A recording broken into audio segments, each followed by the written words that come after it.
Olá, pessoal. Meu nome é Fernanda. Estou aqui para trabalhar o texto Baleia, do livro Vidas Secas, de Graciliano Ramos. O livro foi adaptado para o cinema, né, em 1963, e aí eu coloquei aqui no início uma cena do filme que traz assim a Vitória e o Fabiano, né, personagens do livro, e a cachorra-baleia, que é quem dá título ao capítulo que nós vamos trabalhar hoje. Mas quem foi Graciliano Ramos? Graciliano Ramos nasceu em Quebrango, Alagoas, em 27 de outubro de 1892. Ele publicou seu primeiro conto em 1904, no jornal da escola que ele estudava. Anos mais tarde, depois de terminar o segundo grau, ele se mudou para o Rio de Janeiro, trabalhou em alguns jornais como editor, atuou na política, né, se filiou ao Partido Comunista, que acabou rendendo a ele uma prisão que não teve um processo formal, no ano de 1936, e foi nesse período em que ele esteve preso que ele escreveu o romance Memórias do Cárcere, que é uma das obras mais conhecidas do autor. A obra de Graciliano Ramos é marcada pelo regionalismo, né, ao mesmo tempo em que apresenta temáticas universais, com importância que transcendem tempo e espaço. Graciliano fez parte da segunda geração do modernismo, a geração de 30. E essa geração ela foi responsável por consolidar o movimento, explorando o regionalismo, o nacionalismo de uma maneira mais aprofundada. Quando fazemos uma análise das obras dessa segunda geração do modernismo, é perceptível o amadurecimento do movimento. Quando nós observamos as temáticas que são marcadas pelo conflito existencial, crítica social e a representação mesmo da realidade brasileira da época em que se estava escrevendo as obras. A obra, né, Baleia, é o nono capítulo do livro Vidas Secas. Esse capítulo ele foi escrito para ser um conto, e acabou sendo o motivo da escrita do romance, que foi publicado em 1938. Vidas Secas retrata a realidade de uma família de retirantes, uma realidade muito dura, muito dramática, uma realidade miserável de muito sofrimento, e apresenta o estilo seco do Graciliano Ramos, né, que é um estilo que tem uma linguagem muito objetiva, com pouco uso de adjetivos, a gente percebe períodos curtos, bastante uso de verbos de movimento, uso de substantivo, e Graciliano ele vai diretamente ao ponto, ele não faz rodeios, por isso é chamado desse estilo seco, porque ele é bem objetivo, a linguagem é objetiva, é direta, os períodos são curtos, é, é uma obra que é dinâmica.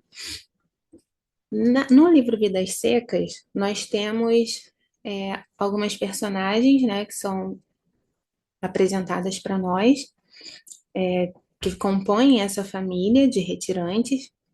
Nós temos o Fabiano, que é um homem rude, ele é um vaqueiro do sertão, e é esse homem que ele está tentando levar essa família para um lugar onde eles possam ter uma vida um pouco menos difícil.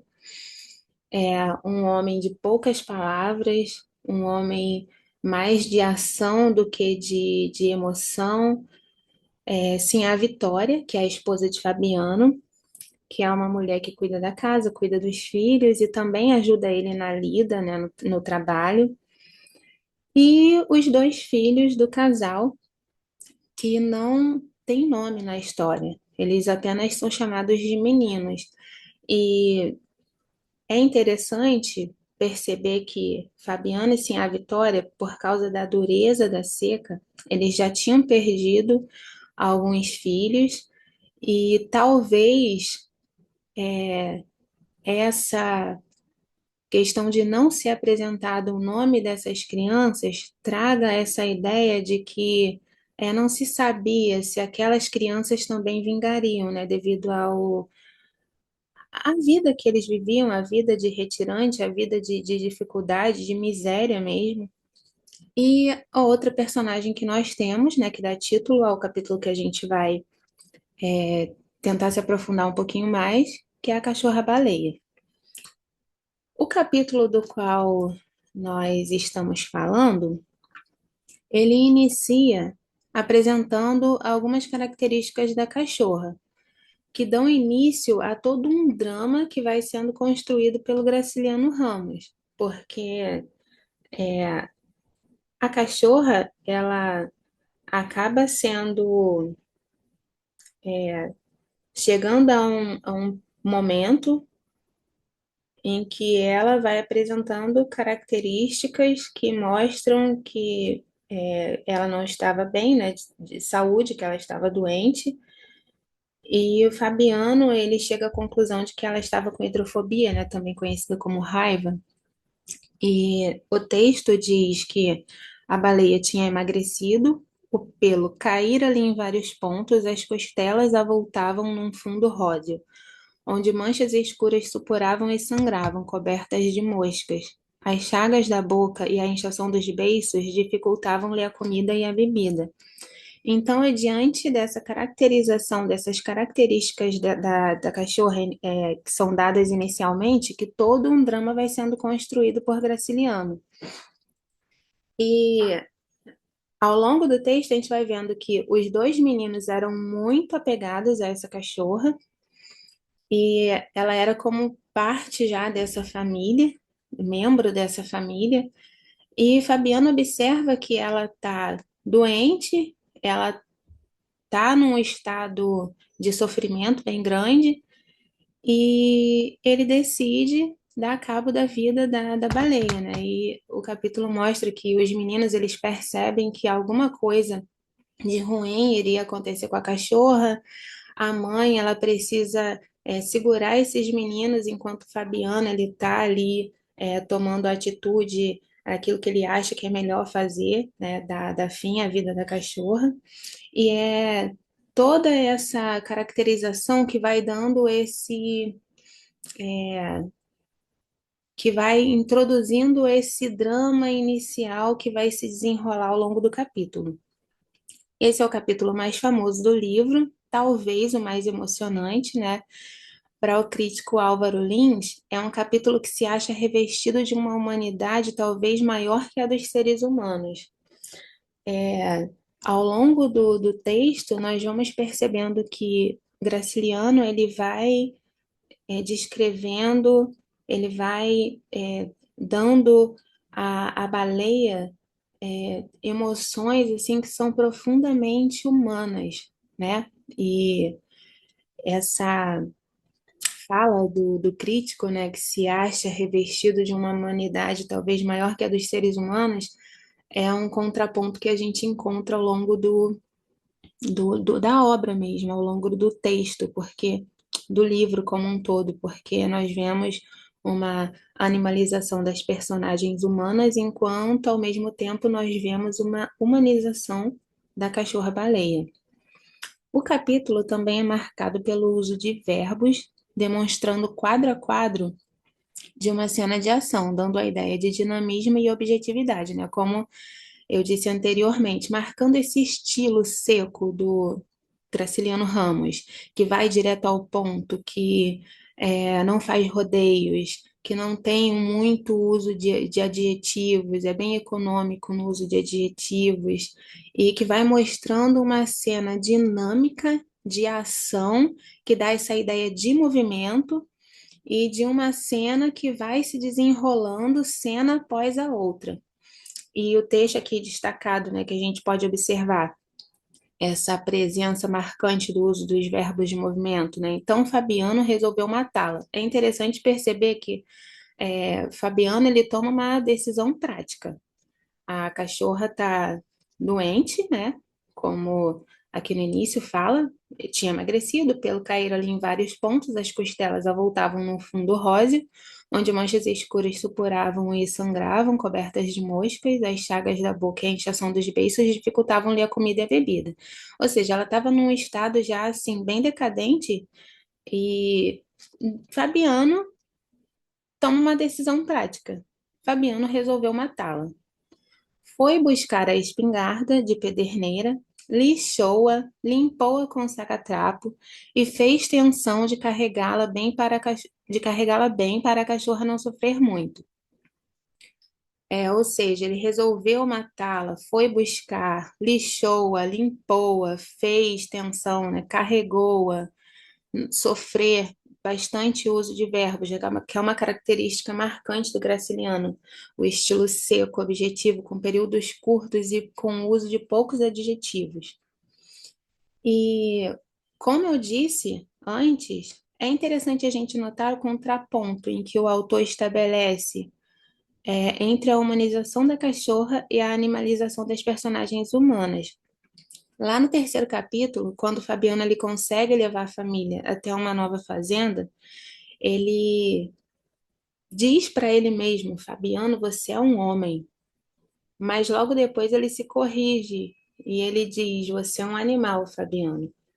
Ao mesmo tempo, Baleia, ela é descrita nesse capítulo 9 como uma pessoa da família, né? Então nós temos essa oposição entre os humanos que são animalizados, que vivem meio que por instinto. Fabiano, uma das características dele, né, é um homem que de poucas palavras, monossilábico, quase que grunhindo, e em um momento em que ele tem uma tensão com um soldado amarelo, ele inclusive para refletir acerca da dificuldade que ele tem de falar. Então, assim, nós vemos essa animalização mesmo das personagens.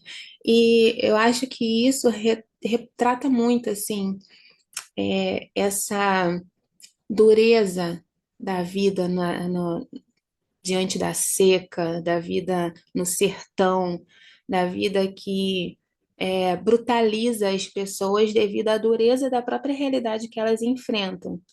E Graciliano decide humanizar a cachorra, né? E o capítulo que a gente tá lendo, tá estudando, o capítulo que dá nome, que leva o nome da cachorra, baleia, ele apresenta as percepções da cachorra diante da morte próxima, da morte que se aproxima, diante do fim que está próximo.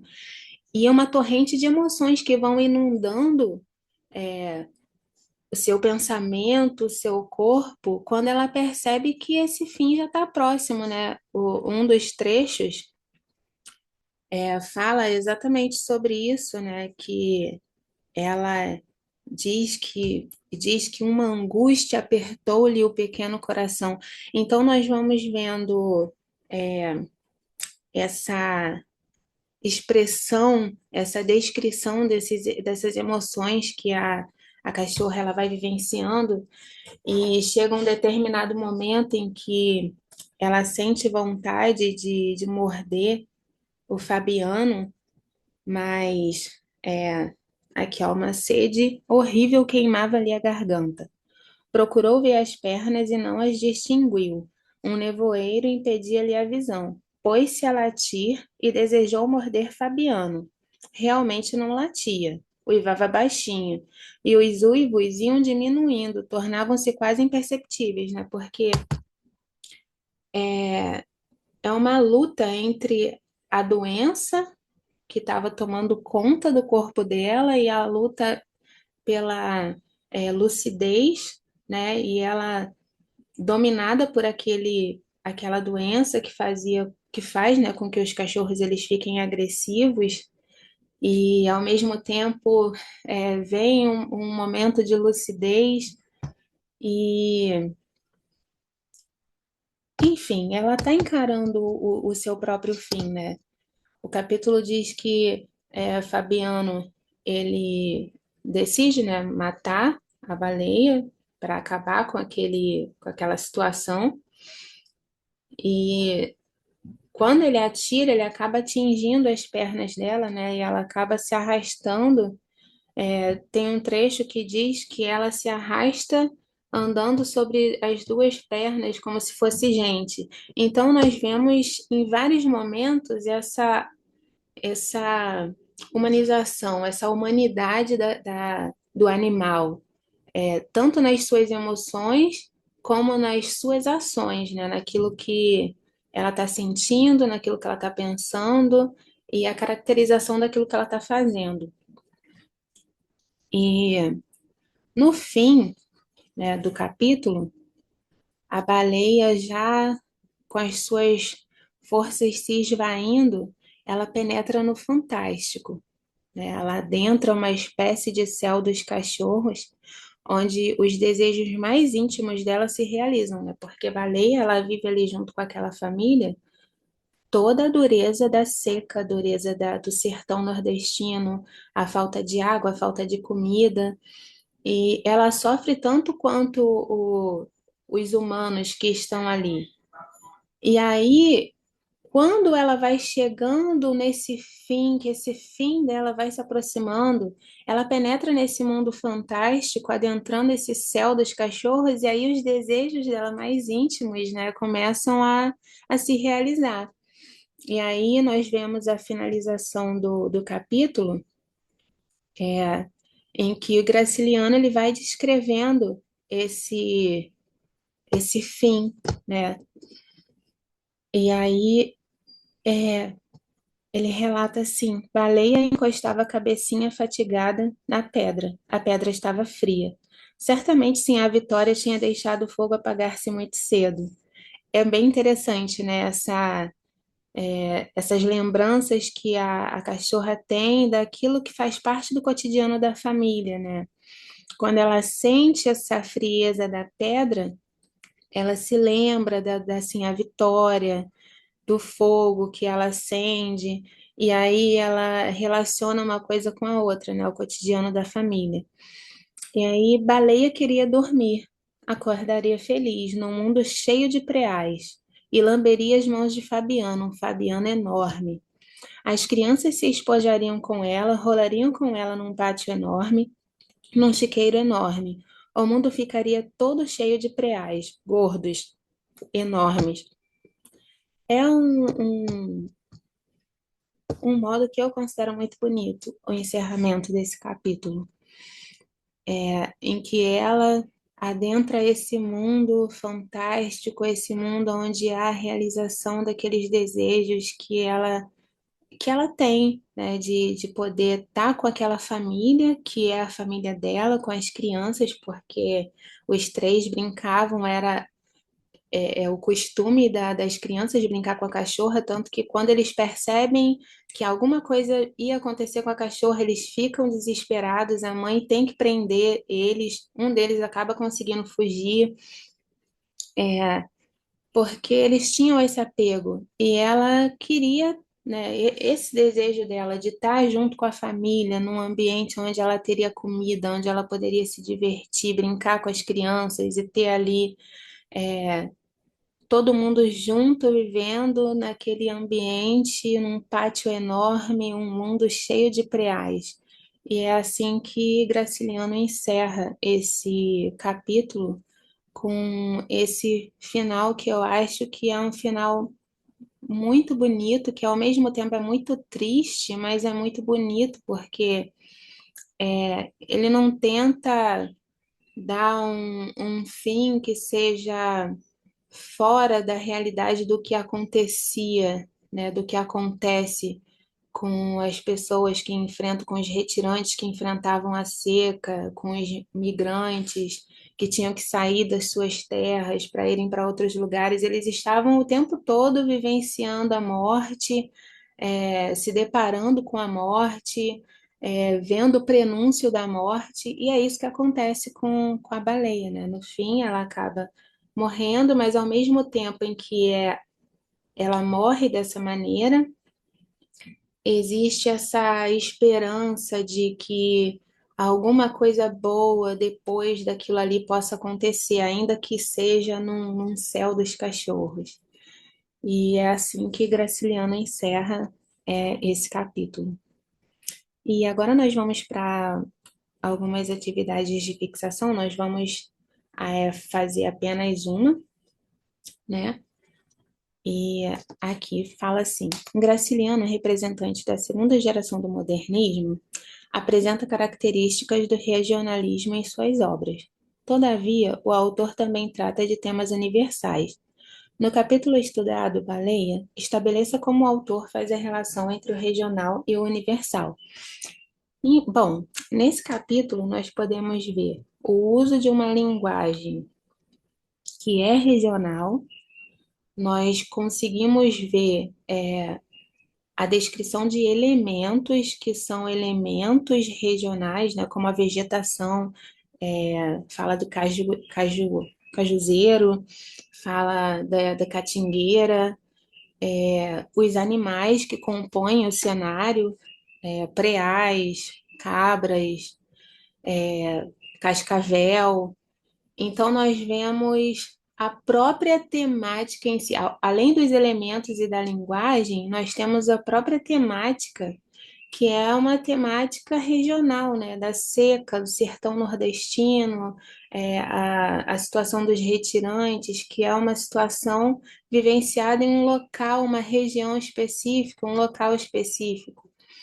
Mas, ao mesmo tempo em que Graciliano está tratando de algo que é local, ele traz algo que é universal.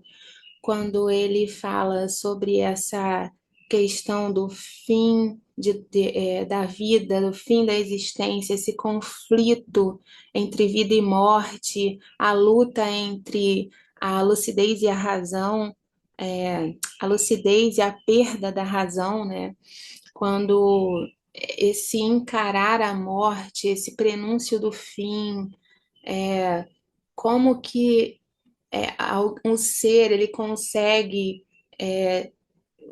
quais as emoções que são vivenciadas, que inundam o pensamento e os sentimentos que são vividos diante da morte iminente. E é isso, quando ele consegue juntar essas duas, fazer essa relação entre essas duas coisas, né? Aquilo que é local, mas que trata também de coisas que são universais, que todos os homens, que todas as comunidades, né? Todos os povos em todos os lugares do mundo, em todas as épocas, já vivenciaram esse conflito da existência, do fim, de como encarar a morte, a possibilidade do fim, o prenúncio do fim, como que se encara isso, quais são as emoções que tomam conta da pessoa, os sentimentos, os pensamentos, quando a pessoa sabe que seu fim está próximo. Então, é isso. Eu encerro por aqui e desde já agradeço a todos. Obrigada.